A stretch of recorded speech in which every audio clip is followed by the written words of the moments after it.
All right, in the last few minutes here, how long this shutdown drags on could have a big impact on what stocks do. To Rich Hetson on what happens tomorrow, Swiss America Chairman Craig Smith on what Wall Street will be watching tomorrow. Craig, ended with you. What do you think Wall Street will be watching? Well, I think they're going to be very interested in this meeting with Jamie Dimon and the group over at the White House. I mean, and I'm not sure whether they're going to ask Jamie Dimon for some money, a contribution, or whether they're going to get $11 billion from. You're talking about all the big brokerage house, investment banking CEOs who are going to be in town with the president tomorrow with the fines and everything. They're going to get a lot of money. I don't know what they do with it. Yeah, but let me tell you, this is where I think the bigger thing is going to happen in the White House, Neil. And I truly believe this. We have this budget battle coming and this debt ceiling battle in 16 days. He has to have everybody reading from the same piece of music. Tom Ridge just said it. The world is watching us right now, Neil. And if we go into this debt ceiling crisis not in accord with our bankers and not having everybody on the same page, we could see a worldwide recession. The world is looking for leadership out of Washington, and the president is going to hide behind the bankers, in my opinion. He's going to say one thing and do another, and it's something we should pay close attention to. You know, Rich Hetson, if you think about it, when the first TARP vote failed 5 years ago in the meltdown, the market tumbled 800 points, and that got, or close to that, that got all these guys off their fannies, and they scrambled to do something and vote for TARP. You can argue whether that was the right thing to do or not.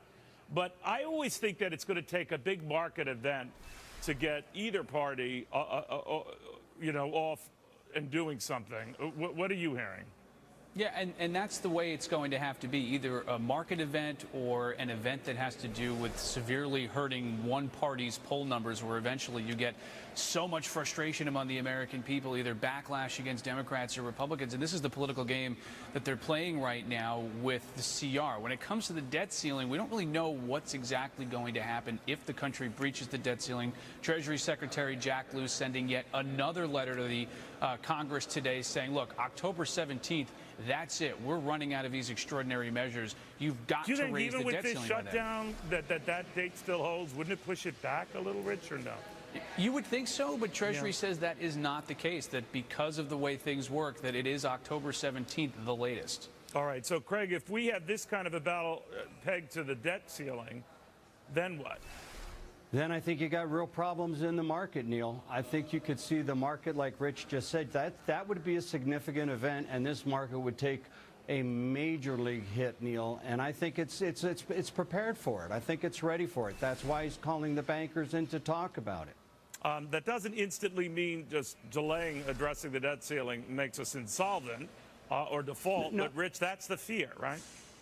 The fear is once you don't pay an obligation, like almost, any American doesn't pay a particular bill, your credit rating takes a hit, that the bond market will go crazy if you don't pay one of your obligations. So the bankers will be in the White House tomorrow pushing the president, look, give Republicans something. The president will be pushing the bankers to say, pressure Congress to get this done.